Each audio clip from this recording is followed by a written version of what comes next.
आता बातमी ती अहिल्यानगरच्या कांदा उत्पादकांची। कांद्याला 3 रुपये 80 पैसे एवढा भाव मिळालाय। कवडीमोल भाव मिळाल्यानं खरेदीदाराला शेतकऱ्यांनी जाब विचारलाय। अहिल्यानगर जिल्ह्यातील श्रीरामपूर इथल्या बाजार समितीत शुक्रवारी शेतकरी संघटनेनं आक्रमक होत बाजार समिती प्रशासनाला धारेवर धरलंय।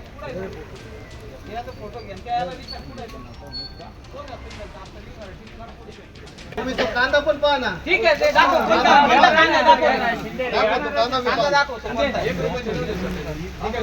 ते व्यापाऱ्याचं आमच्यात काही दुश्मनी नाहीये, आम्हाला काही घेणं नाही त्यांचं, त्यांनी पैसे कमवावेत। पण एक लक्षात घ्या, तुम्ही लावलं काय त्याला बिचारायला गाडीवर आणायला तर परवडेल खरे? तुमचा कायदा हाच आहे की तुम्हाला ग्रेडर अजिबात नाही, कायदा तुमचा आहे ग्रेडर पाहिजे। तो ग्रेडर नाशवंत माला नाहीये ग्रेडर। अहो नाशवंत मालाला ग्रेडर नाही, मग कोण ठरवणार याचा भाव? अहो हे चढ भावाने बसवून दिला होतो। अहो चढ्या भावाने काय खोटं बोलताय?